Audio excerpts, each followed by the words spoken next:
All right, so would you rather know, like if you had hypothetically a new girlfriend or wife or something, would you rather know their complete past or their complete future? Ooh. I have to choose between those two? Yeah, it's got to be one or the other. Okay, future. Really? Yeah, I don't want to know about their past. And I don't want them to know about mine either. Welcome to the Tradies Business Show, helping you get off the tools and into true business ownership, so you can spend more time doing the things that matter most. Now, here are your hosts, Warwick Bidwell and Michaela Clark. So welcome to the Tradies Business Show, where we really, I don't know, we can't predict the future. I just, we do try. I know. See, I just wouldn't want to know about their past. It'd be too... Oh, imagine if there was something really funky in their past. At least in the future. But it's probably going to come out anyway. Yeah, maybe. But at least if I could see into their future, I'd see whether it's what worth was your going to time. happen. Yeah, if she was going to turn out all right. It's like, is this thing going to work out all right? Yeah, no. Well, I'm very much for not at the moment. I'm surrendering all outcomes, so I'm living in the day.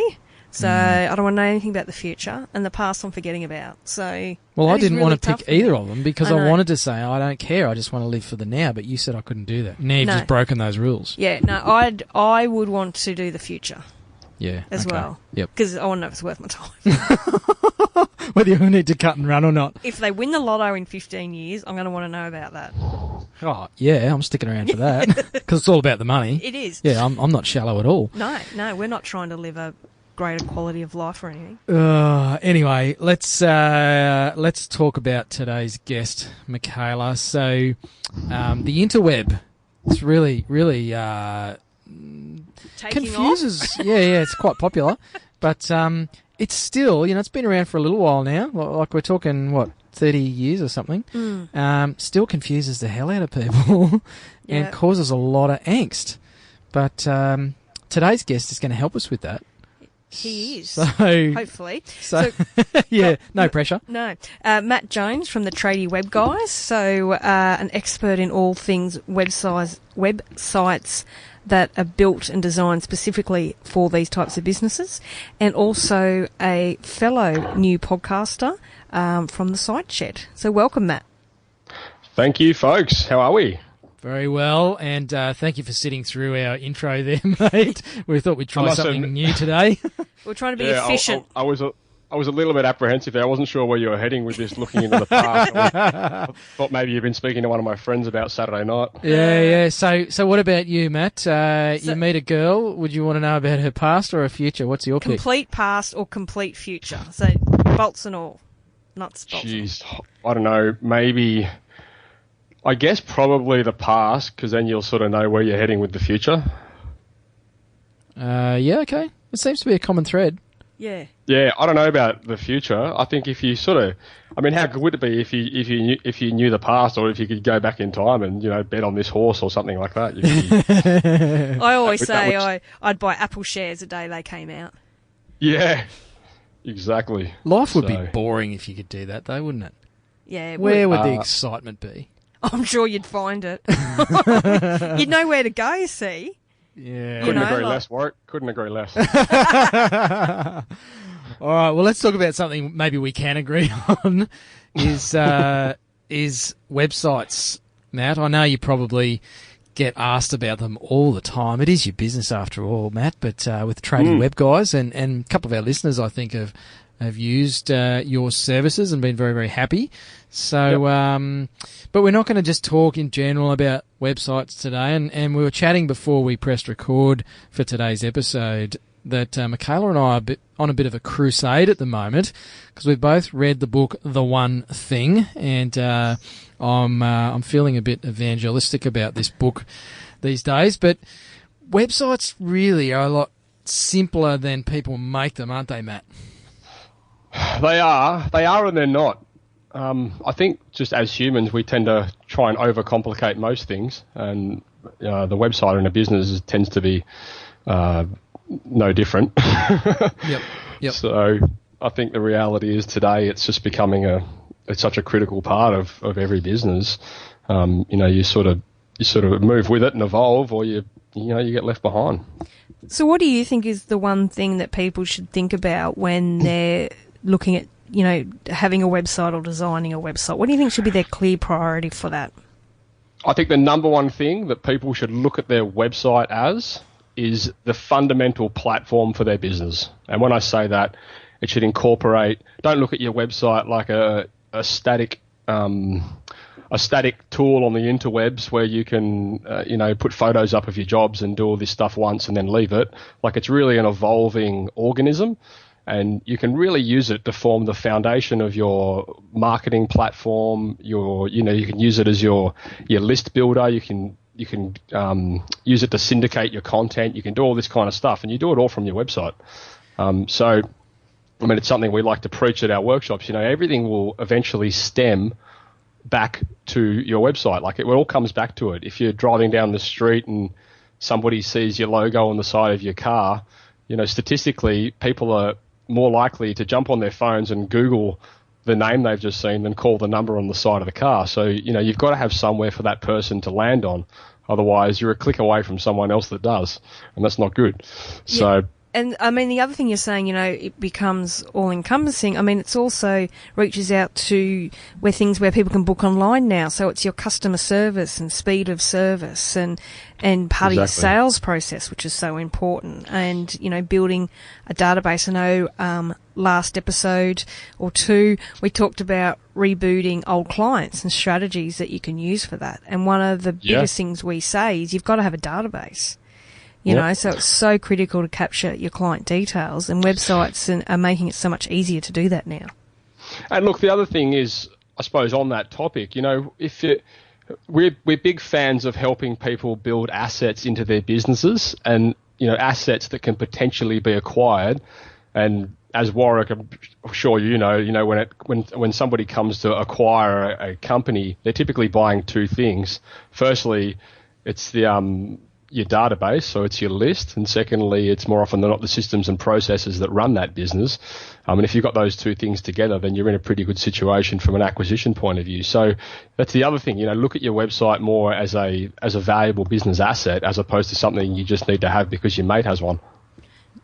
Yeah, and when I consult to clients who are purchasing businesses, one of the things that we look at is the strength of that business's marketing presence. How strong are they in the marketplace? And if they've got a shitty website, then, we're going to talk down the values. So from a client's perspective, if they're building their business asset, they want to have a really strong position in the market. So when someone goes to Google, or anywhere else these days, they're going to find that business over all the others, and that's really going to bolster the value of your business if you're coming to sell it at some stage. So that's right. A key point.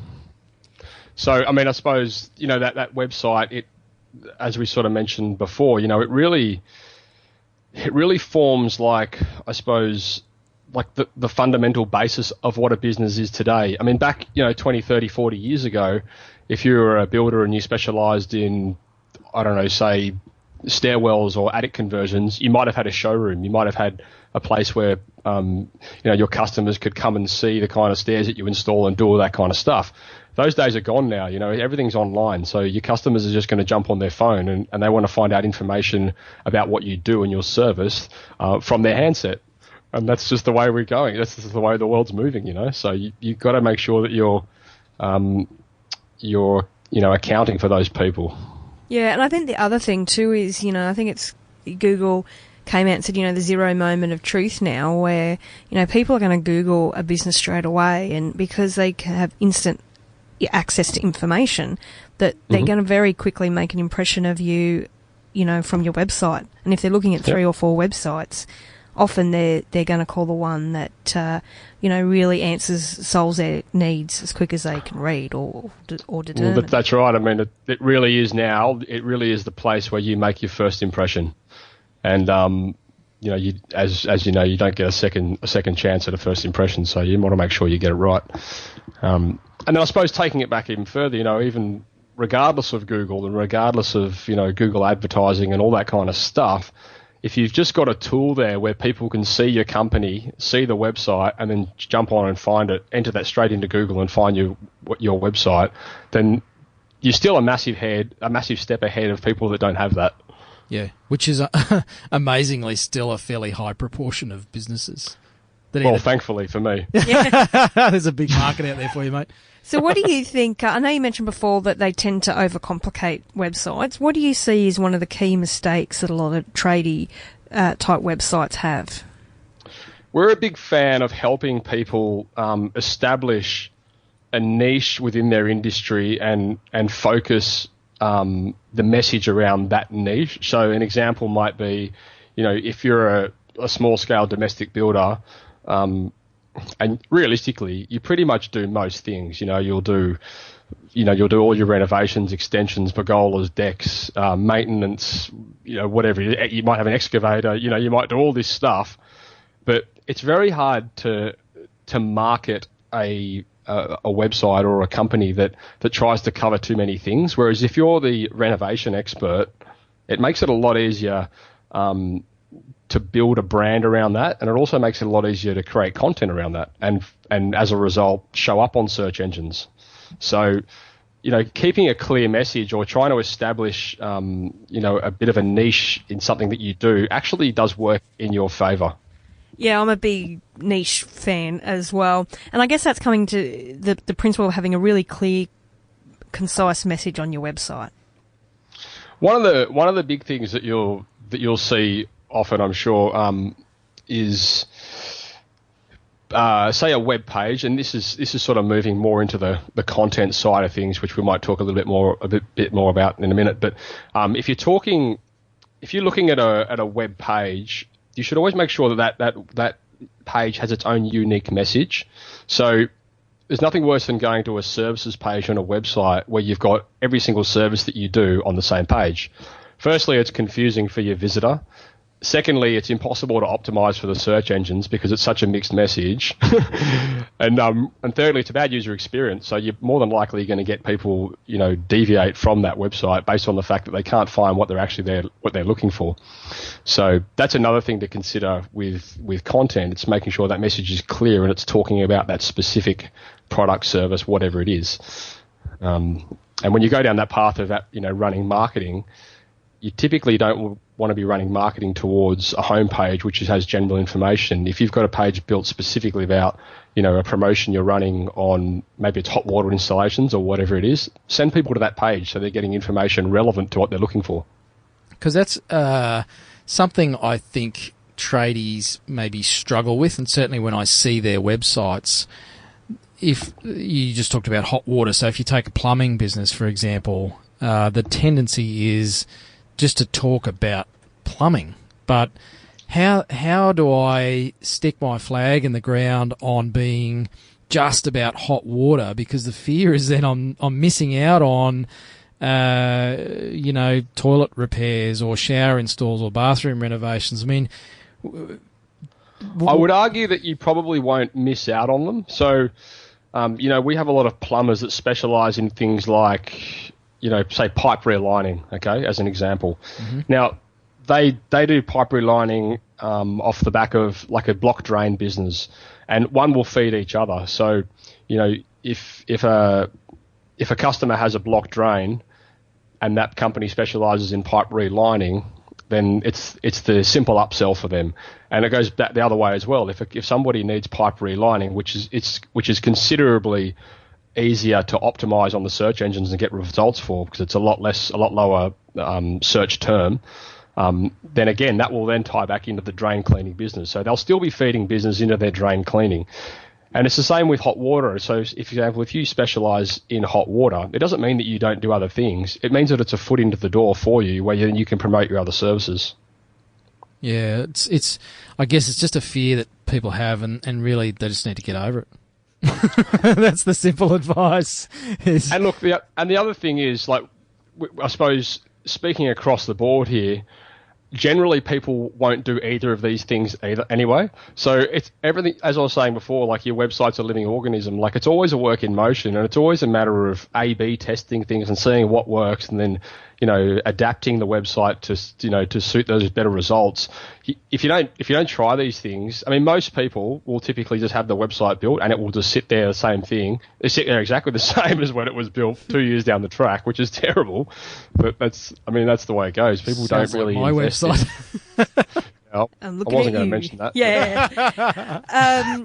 We'll post a link to that in the show notes. Yeah, don't do that. No. And the thing is that people now, and there's platforms that make it really easy for people to be able to update it themselves, whether it's adding photos or articles and things like that. So it's important that they don't have to think every time they need their website updated, they need to hire a consultant or somewhere like that. Exactly right. Yeah. So, I mean, my advice to people out there in the marketplace would be, if you're going to get a website built, steer clear of platforms or developers that use platforms that they own exclusively. So we've just done a couple of projects recently for a client, and they had that scenario where the developer had their own platform, and they wanted to upgrade their website from it wasn't responsive design, this website, which means that it wasn't friendly for mobile devices such as iPads or phones, and they wanted to upgrade it, and the developer came back and said, yeah, fine, that'll be $10,000. Now, that's fine, except for the fact that they'd already paid $25,000 for this website, and it was horrific. Man, that's crazy stuff. It was horrific. So these are the kind of things that you need to be conscious of when you're investing into a platform. Like, we always build our clients' websites on WordPress because we know that if they decide to take their business elsewhere, and we hope they don't, and they typically don't because it's a good service. However, if they do decide to take it somewhere else, there are so many developers out there that are competent in WordPress that they can always get assistance on how to use it, and they'll never get stuck in that scenario where they have to resort back to the certain developer to use their services. So. The other thing I love about WordPress is that it is very easy to use from a non-coder or web developer, that anyone can go in and update the text or add photos. It's very easy and friendly to use as well. So that's the other big benefit of it. To a degree. So, I mean, WordPress itself is... WordPress itself can be complicated if you're not using, certain themes or plugins which allow you to sort of get in there and make it very user friendly for you. Like, we use themes and plugins, and we put out a lot of training material based around how our customers can get in there and they can actually make changes themselves. So, that's powerful, because then you've got the platform.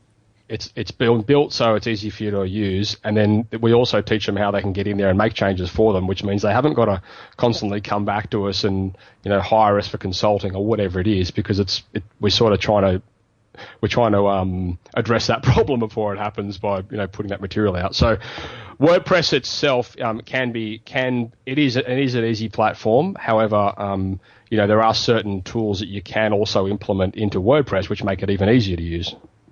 So, Matt, it's what's today's the 1st of Feb. We're recording this episode today, just to give that away. But, we're still early in 2016. Might be time for some of our listeners to add a resolution to their list of update your damn website. So, if they were going to do that, are there some things they should zero in on? Like, what are the big bang for buck or, return on time investment strategies that they could look at to really kick their website into 2016 and get it actually working for them?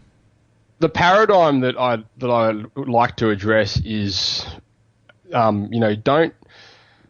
it's worth investing in a product from a developer that is going to last the distance. So it's something that you're not going to have to go back and rebuild in, 12 months, 24 months time. It's something that is going to be scalable. There's nothing worse than, investing all this money into a product that you're going to have to go, like that client I was just talking about, something as small as, turning that website into responsive design, and you're up for another 10 grand, that kind of thing. Like, you really want to protect yourself from that sort of scenario. So if you're gonna rebuild your website or you're going to update your website, that would be my advice. It would be consider making that investment onto something that is more scalable, and maybe invest in somebody that can help you do that and stick with you and not sort of leave you hanging.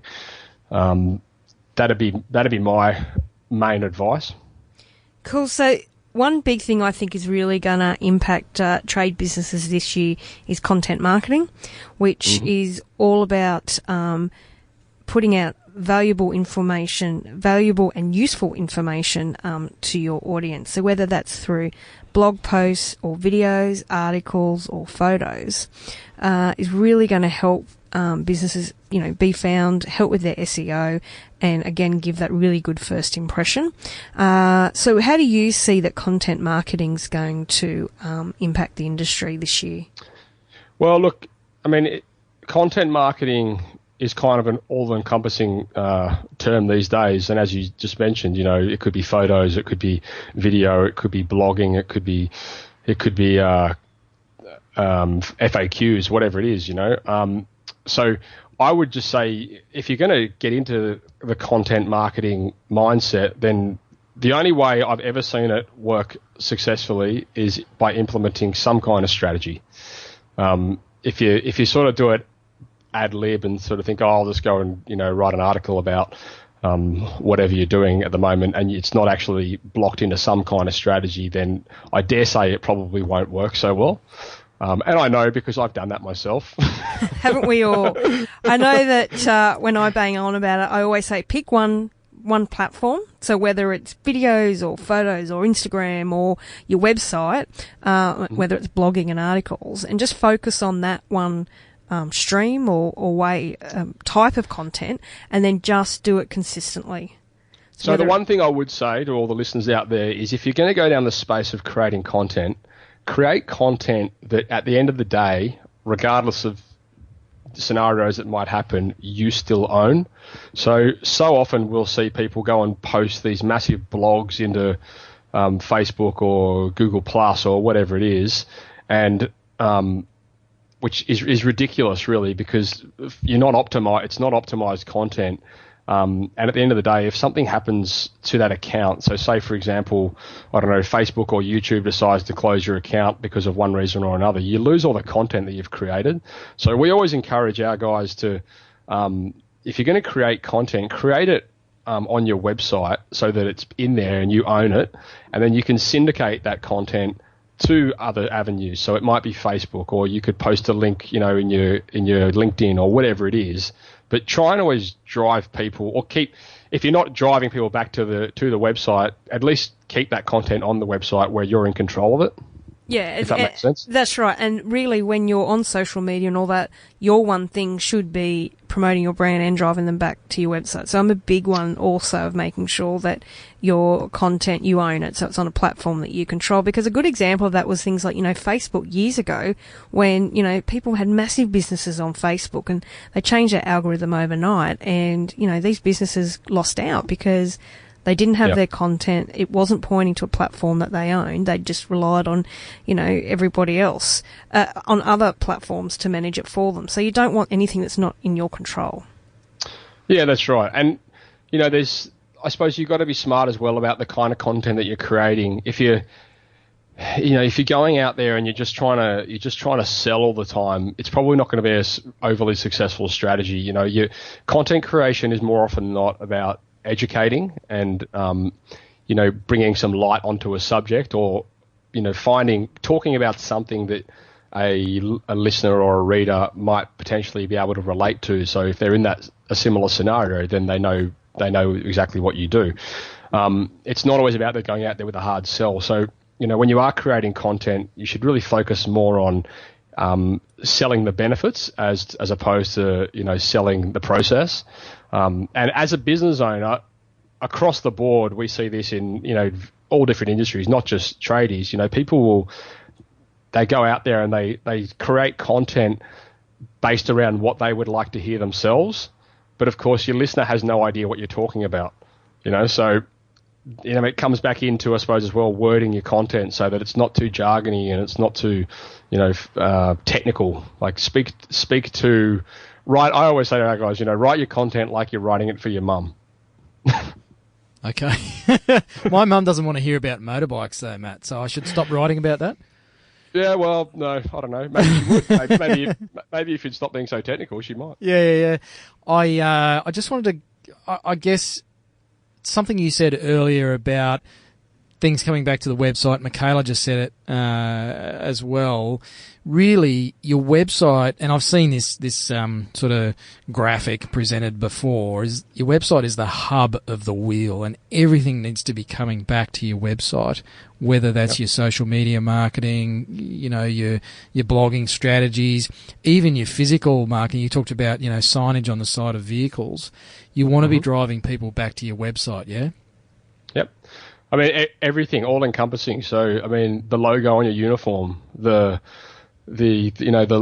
fridge magnet drop that you did, like everything should have some sort of call to action that is driving people back to a website where they can potentially, exchange something of value for a contact detail. So you then building your database and you can market towards those people.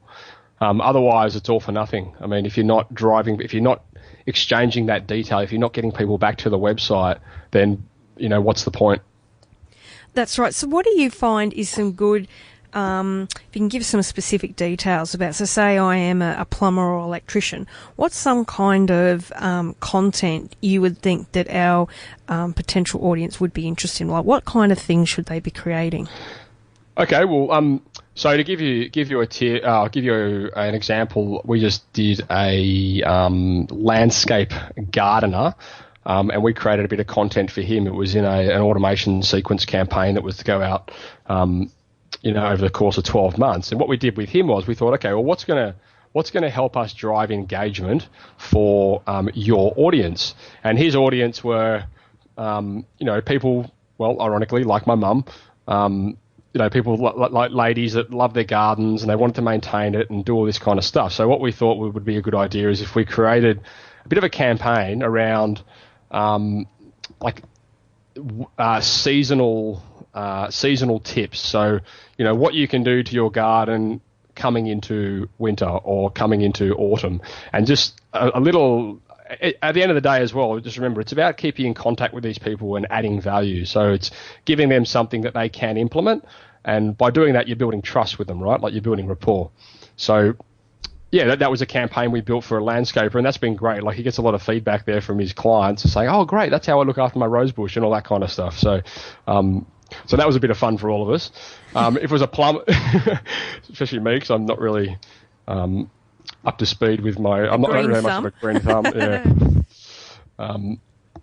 Actually, one of my best. This is a bit of a segue here, but I remember going into a nursery once locally, and the lady there said, "Oh, how can I help you?" And I said, "Oh, I'm looking for some indoor plants." And she said, "Oh, okay. How? Do you know what you're after?" I said, "No, but is there do you have indoor plants, or is there an indoor section or something?" And she goes, "Yeah, well, all the plants that are inside here, they're indoor, and then all the ones that are outside, they're outdoor." I was like, "Oh, okay, great." I don't feel very stupid now. Yeah. So then it gets worse. So then we proceeded over to the little, I suppose, bench, and it had all these bonsai trees on it. I said, "These are great." I go, "Is there much work in maintaining these?" And she says, No, they're plastic. Good thing you're good with websites, mate. Yeah, that's it. So that's my green thumb for you. Yeah, and one thing I always say to people is when they're creating content is, try and solve a problem. So if you can think of a problem that your audiences have, and it comes back to your point about valuable, useful information, the problem there you're solving is, they would not know how to look after their rose bush, or they're not sure what they should be doing at the start of spring. So again, you're providing a solution to that problem. Yes, it's not directly about what you do, but it's, like you said, building that trust. Yeah, that's right. And you're keeping it relevant to that one topic. So keep it relevant to, how to maintain your rose bush, or keep it relevant to, how to getting your hot water heater serviced, or, what can happen as a result of not getting a hot water heater service. Or, if you're a builder, you might want to do like a video series, like little handy hints, where you can go out there and every month or so you can just do a short video on how to, sand your deck back or treat your deck or something like that. You know what I mean? So just little things of value that people can take and they can implement, and then by doing that you build that trust with them. And the other thing I love about content, and I could talk about this all day, we'll wrap it up because Warwick's going to sleep in the corner, but it's about it's something that you can do to market your business that doesn't cost you anything. It costs you a bit of time, but this is information and if you just break it down and keep it so simple, like you think this stuff is everyday stuff and basic, and of course everyone knows this, but really take it right back, and it's something that you can do. It doesn't cost much money, just a little bit of your time. Do it on your smartphone. You don't have to overcomplicate it, but it can be so much power for your business. So it's another example of how you can turn your intellectual knowledge into intellectual property. And it's the same thing, when you're creating systems and processes within your business. It's taking it out of your head and putting it on paper, so you can build and scale from it. It's no different. Yeah. Now, you've got a new podcast, The Site Shed, so tell us a little bit about that and what's that going to cover? Yeah, The Site Shed, it's soon to launch within the next this week, actually, so we're pretty excited about that. That was I've sort of been on a bit of a mission to spread the good word of trades and, just basically add value to the industry wherever I possibly can. And I figured the best way to do it is via a podcast. And I know you guys are just doing such a fantastic job with yours. So, it's basically the podcast is going to be a lot about technology. So we're covering off on a lot of things like SEO and web and cloud solutions and all that kind of stuff. But I also have quite a big passion there to dispel that myth, which is, people not wanting to enter into a trade or into an apprenticeship because they see it as a bit of a fallback option or a second, it's like maybe not as favourable as to going to uni. So I really want to spread the word and dispel that myth. And, we've interviewed a bunch of really successful business owners that have, absolutely, some of the most successful business owners I know come from trade backgrounds. So, it's really about getting that word out there. So we're really looking forward to that. Excellent. And I know that that's a bit of a passion for us as well, because we had an episode where there was a local careers expo, and the Year 12 students didn't want any trades represented there. They said, oh, no, we don't need to know about that. We're like, what? What's going on? Yeah. So, look, it's a big problem. And, I mean, I attended a roundtable event with the Department of Education down in Canberra towards the end of last year, and we were discussing vocational education and training within schools, which is basically a program that helps kids get into apprenticeships, before they leave school. It's a great little segue into a trade. And we're just talking about, the declining interest as a whole, and different states which have different initiatives which are driving people into those programs. And it was really interesting. So there'll be a lot of content come out in that space. And I certainly encourage I suppose people that have children that are considering getting into a trade, or anyone that might be interested themselves, just to tune into that, because it's pretty all encompassing. Well, I've got 3 boys, and they have 2 options: a trade or coding. They don't know it yet, but they're the only options they're allowed. Computer geek or a tradie. Yeah. That's it. And my oldest boy says, yeah, I'm a bit of a nerd at school. I said, man, you're going to make millions. Yeah. Yes, you're a nerd. Nerds rule the world. And look, this is the other thing as well, one of the other big things that we're trying to dispel, one of the other big myths out there is you don't always end up where you start, So, I mean, I'm a testament to it. Like, I started as a plumber. I suppose I still am a plumber. I still pay the money, but now we're sort of own a digital agency that focuses on tradespeople. So, it can open up a lot of avenues for you, but you do need to start somewhere, and that often is digging holes. So, yeah. Cool. So we've probably already covered this, Matt, but I'll give you another bite at the cherry, mate. 1,000 tradies in a room. One piece of advice that you would desperately want to leave them with.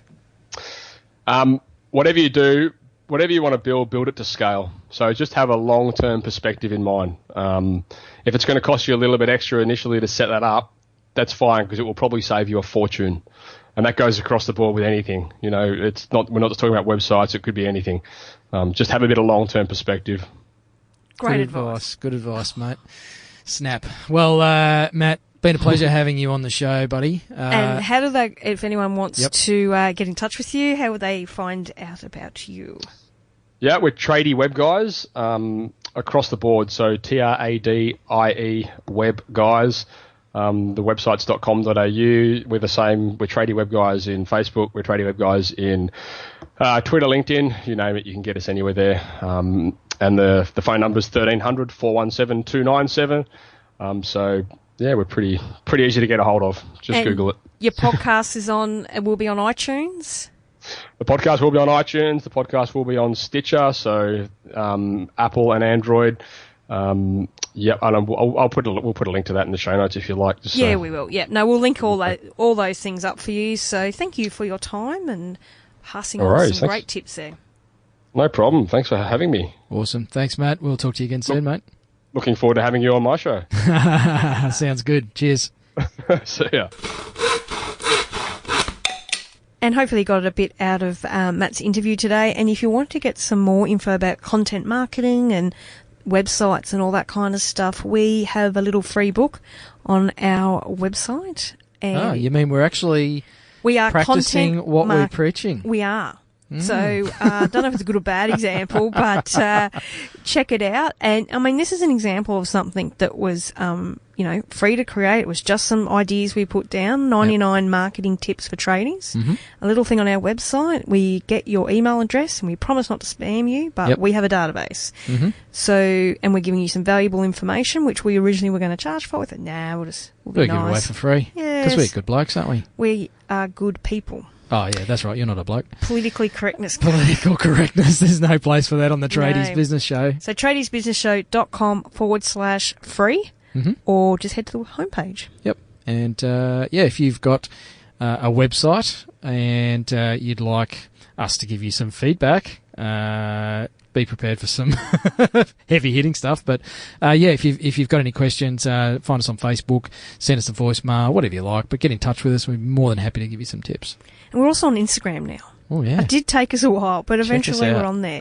So search for tradies.business.show and we'll have lots of motivation and fun weird pictures, stuff. Pictures of dogs and meat pies and stuff. No. Okay. Educational, informative. Oh, right. Yeah, okay. Right. Ways to run your business or something, or whatever I feel like posting at the time. All right, well, that's enough from us. Thanks for tuning in to another episode, and have a fabulous week, tradies. Bye. You've been listening to the Tradies Business Show with Warwick Bidwell and Michaela Clark. Want to get off the tools and into true business ownership? Find out how at tradiesbusinessshow.com.